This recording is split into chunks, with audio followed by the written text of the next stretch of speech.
Coucou les loulous, donc on se retrouve dans une nouvelle vidéo. Aujourd'hui on va parler, je pense que vous l'avez peut-être vu dans ma story Instagram, on va parler de théorie et de la théorie par rapport à la Troisième Guerre mondiale. Donc voilà, j'espère que ça va vous plaire et puis on y va.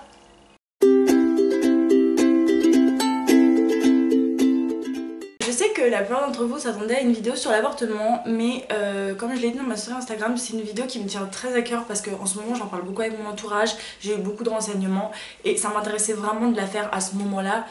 Pourquoi? C'est une très bonne question, mais j'avais vraiment envie de la faire. Du coup, j'espère vraiment que ça va vous plaire parce que c'est un sujet qui m'intéresse beaucoup, je pourrais débattre dessus pendant des heures. Donc on va commencer maintenant. On vit dans une époque qui est assez mouvementée, donc avec les attentats, je sais pas si vous avez vu, mais il y a eu dernièrement un attentat à Tunis, c'était ce matin. On vit aussi avec tout ce changement climatique, donc avec le réchauffement climatique, la fonte des glaciers, le fait qu'actuellement en France il fasse 40 degrés, enfin c'est quelque chose d'incroyable, on est quand même seulement fin juin.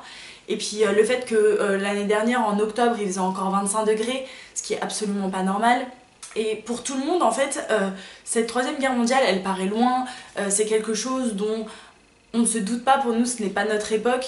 Mais en fait les gens ne se rendent pas compte que ça peut arriver à n'importe quel moment et pour de multiples raisons, et ces multiples raisons en fait elles nous entourent et ça pourrait éclater à n'importe quel moment. En fait je vais vous énoncer trois grandes raisons qui pourraient faire qu'on ait une troisième guerre mondiale, et en fait ces trois grandes raisons feraient qu'on ait une troisième guerre mondiale. Du coup je vais vous parler des trois dans l'ordre et je vais vous expliquer pourquoi de mon point de vue ça pourrait éclater à n'importe quel moment. En premier on a les guerres de religion. Donc, la première chose qui pourrait être un potentiel problème, ce serait Jérusalem. Donc pour ceux qui ne le savent pas, Jérusalem c'est le foyer des trois plus grandes religions monothéismes, donc l'islam, le christianisme et le judaïsme. Actuellement ces trois religions vivent entre guillemets en bonne et due forme, donc ils vivent bien tous ensemble, il n'y a pas vraiment de problème. Mais étant donné que, voilà, je pense que la plupart d'entre vous le savent, l'humain cherche toujours les problèmes. Et on se confronte toujours aux autres, on cherche toujours la bagarre avec l'autre parce que l'autre n'est pas d'accord avec nous, parce qu'on pense différemment. On n'est pas à l'abri d'une explosion en plein Jérusalem ou de quoi que ce soit en fait, une simple dispute entre deux personnes de différentes religions, parce qu'il faut savoir que dans Jérusalem il n'y a pas non plus que ces trois religions, il y a aussi beaucoup d'autres religions, il y a beaucoup de gens qui croient en d'autres religions, donc on n'est pas non plus à l'abri de ça à Jérusalem. Ensuite, il y a le conflit israélo-palestinien, donc je vais pas faire un long exposé pour expliquer ce que c'est le conflit, parce que autant que je fasse une vidéo où je ne parle que de ça, parce que c'est un conflit qui est très complexe, mais étant donné que c'est quand même aussi une guerre de religion, de territoire, et que c'est déjà actuellement très compliqué, il y a beaucoup de gens qui meurent, ça pourrait être de pire en pire, parce que le problème maintenant qu'on a actuel, c'est que tous les pays occidentaux et tous les pays riches prennent part dans ce conflit, donc ça pourrait exploser à n'importe quel moment. Pour finir, on a aussi Daesh. Donc Daesh c'est un organisme qui se revendique musulman et qui ne l'est pas du tout, parce qu'on ne se fait pas sauter pour un dieu. Donc Daesh c'est religieux, mais c'est aussi idéologique, parce qu'ils veulent nous imposer leur style de vie, leurs croyances, leur religion. Et donc en fait ça ne touche pas seulement les personnes religieuses, ça touche aussi les personnes qui sont athées, parce que personne ne veut être dirigé comme ça. Et ça crée aussi beaucoup d'amalgame, dans le sens où, étant donné qu'ils se revendiquent musulmans, les personnes qui ne se renseignent pas du tout sur le sujet, pour eux, et les musulmans et les djihadistes, c'est exactement la même chose.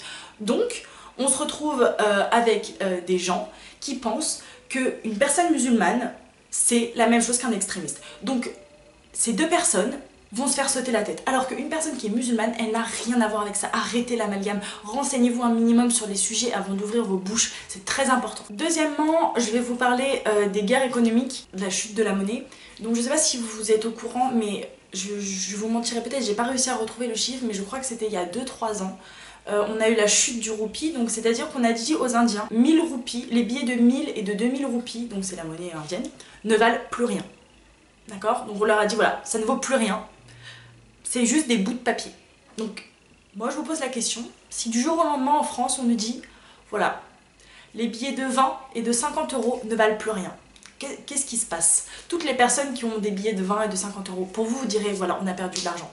C'est exactement ça. Donc c'est pour ça que tous les pays riches, donc la France, les États-Unis, la Russie, cherchent à se procurer des métaux précieux, parce qu'ils savent que l'euro va chuter, que le dollar va chuter, que le livre sterling va chuter, qu'en fait, que n'importe quelle monnaie va chuter un jour, ils savent que tout ce qui aura de la valeur à ce moment-là, tout ce qui aura de la valeur, ce sera les métaux précieux et qu'on pourra juste acheter avec ça. Donc en fait, tout le monde essaye de se procurer des métaux précieux. Donc quand je dis métaux précieux, c'est de l'or, de l'argent, parce que ce seront les seules choses qui auront de la valeur. Donc une fois, j'en ai parlé, on m'a posé la question, mais comment nous, les citoyens français par exemple, ou les citoyens européens en général, on va faire pour vivre sans argent, parce que si c'est démonétisé, donc si 20 € ne vaut plus rien, comment on va faire pour vivre? Pour se nourrir, pour se loger, pour vivre en général en fait, comment vivre sans argent? Ma réponse à moi c'est le troc, parce que j'estime que les humains, avant que la monnaie existe, que l'argent existe, on vivait énormément par le troc, donc c'est à dire qu'on échangeait, voilà, moi j'ai du pain, je t'échange contre une bouteille de lait, voilà, c'est quelque chose de bête comme ça, mais pourquoi pas? Pourquoi ça ne pourrait pas fonctionner? J'estime aussi que les personnes qui survivront le mieux dans cette période de crise, ce seront les personnes qui seront indépendantes de la société. Quand j'entends indépendants de la société, c'est les personnes par exemple qui ont leur propre potager. Donc par exemple, ils n'ont pas besoin d'aller dans un supermarché pour pouvoir se nourrir.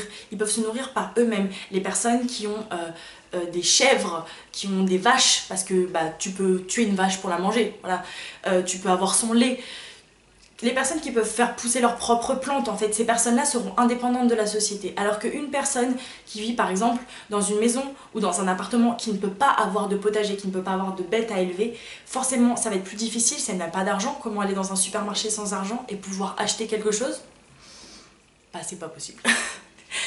On aura aussi la confrontation des pays, parce que le fait que la monnaie perdra sa valeur, les pays rentreront en collision, parce que ce sera comme... les terminales L l'ont peut-être vu cette année, dans le texte qu'on a étudié en philo, on parlait des lois de nature.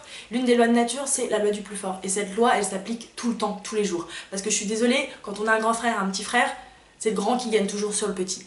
Donc en fait, c'est la loi du plus fort qui va gagner. Et donc les petits pays qui ne seront pas assez puissants pour pouvoir survivre, ils seront écrasés par les gros pays, par les grosses puissances. Quand je parle de grosses puissances, je parle des États-Unis, je parle de la Chine, je parle du Japon, je parle de l'Europe en général, parce que l'Europe, tous ensemble, on est quand même une très grosse puissance et je pense que tout le monde le sait. Pour finir, je vais parler de guerre nucléaire et de guerre de l'armement.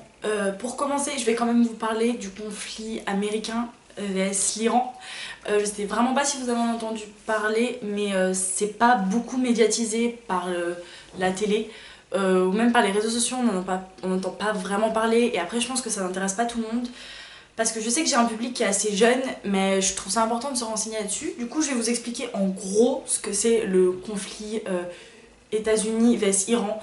Je tiens à préciser pour les personnes qui regardent cette vidéo, et si j'ai fait des erreurs, si j'ai dit des choses qui étaient fausses ou pas assez bien renseignées, je vous demande de me le dire en commentaire, mais restez gentils parce que vraiment j'ai fait mes recherches.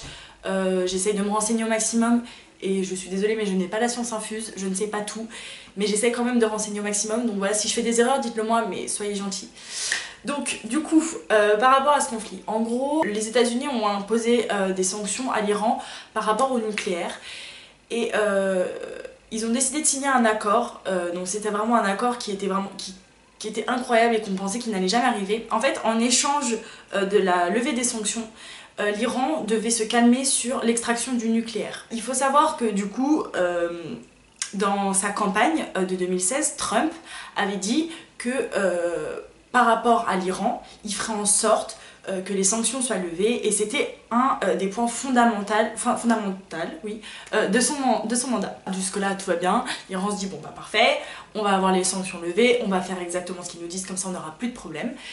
Ce qui s'est passé, c'est que Trump n'a jamais levé ses sanctions. Et du coup, l'Iran n'a pas arrêté d'extraire le nucléaire, parce que déjà de une, ça se trouve sur leur territoire, et de deux, Trump non plus ne respecte pas le contrat, donc pourquoi eux le respecteraient? Sauf qu'en fait là, ça devient la loi du plus con.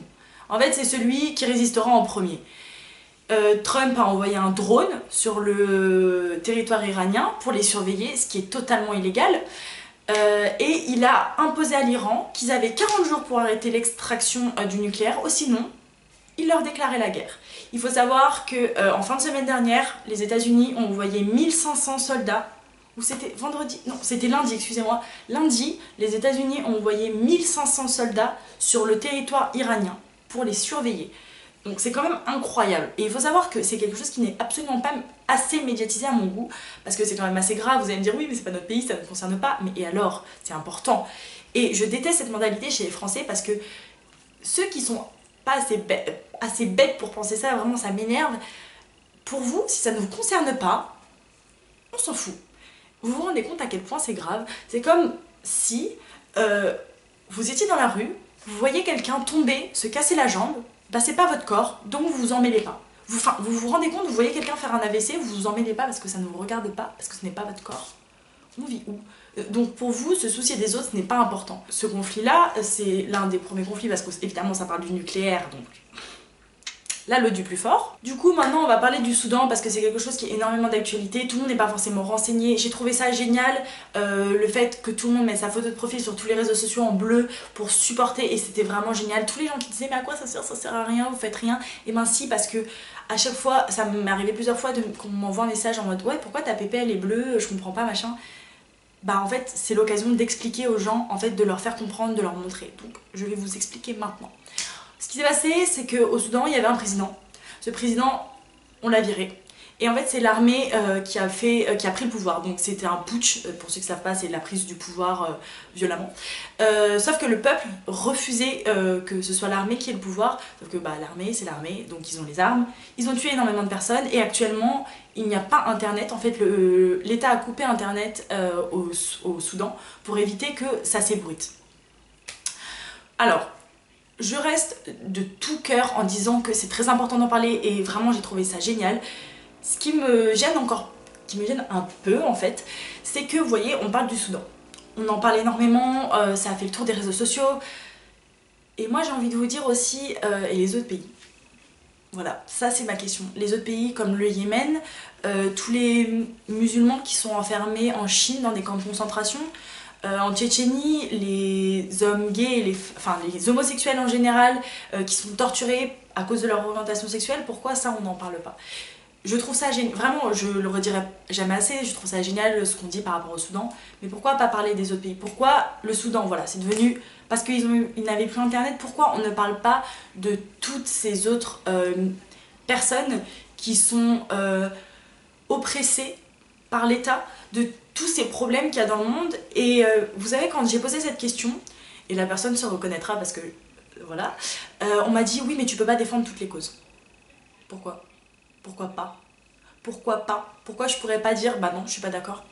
Et pourquoi je pourrais pas la défendre? C'est ça. J'espère que cette personne se reconnaîtra parce que vraiment quand cette personne m'a dit ça je me suis dit bah bien sûr que si. J'estime qu'on est capable tous de défendre et je pense que personne n'est assez débile pour se dire bah c'est chacun sa merde. Donc réfléchissez vraiment à ça parce que je pense que personne n'aimerait, si jamais un jour la France rentre en guerre, s'il y a une guerre civile en France, donc entre Français, pourquoi pas, vous vous diriez pas, on a besoin de l'aide des autres, mais est-ce que nous on les a aidés derrière? Ça c'est ma question. Donc réfléchissez vraiment à tout ça, à ces conflits dont on n'entre pas en compte, à ces conflits qu'on oublie même, on les oublie, c'est incroyable, on oublie même qu'ils peuvent exister. Des fois t'en parles et t'es en mode ah oui c'est vrai ça existe. Qu'est-ce que c'est? On oublie la souffrance des autres parce que nous on se sent bien, mais au secours. Ensuite par rapport au nucléaire, je vais rentrer un peu plus dans le vif du sujet parce que pour ceux qui le savent ou non, si jamais demain on reçoit une bombe atomique sur la France est décimée. Autant être clair avec vous. Donc est-ce qu'on est vraiment à l'abri? Non pas du tout, on n'est absolument pas à l'abri. Et je pense que c'est aussi pour ça que Macron s'est beaucoup rapproché de Trump, parce qu'il sait que si on a les États-Unis avec nous, on sera à l'abri, on le sait pertinemment. On sait pertinemment que les États-Unis c'est la plus grande puissance mondiale et que s'ils sont avec nous, s'ils nous protègent, tout ira bien pour nous. Et en fait c'est ça, le problème c'est ça. Et je vais encore me plaindre des Français et tout, mais tant que nous on va bien, et ben on se préoccupe pas du reste. Et je trouve ça très grave, le fait de se dire moi ça me touche pas, donc je m'en fous. Voilà, réfléchissez vraiment à ça, dites-vous qu'on n'est pas si loin que ça pour moi, et comme je vous l'ai dit au début de la vidéo, c'est qu'une théorie, mais pour moi on n'est pas si loin que ça d'une chute de l'euro, on n'est pas si loin de ça de tous ces problèmes dont que j'ai énoncé un peu avant. On n'est pas loin de l'arrivée d'une troisième guerre mondiale qui arrivera petit à petit, et quand on arrivera dans le vif, vous vous direz Ah ouais, on aurait dû y penser avant. Parce que pour tout le monde, et ce que je peux comprendre, ça paraît loin, c'est quelque chose qui paraît pas anodin, mais voilà, c'est pas de notre génération, aucun de nous n'a vécu la guerre, donc on sait pas vraiment ce que c'est.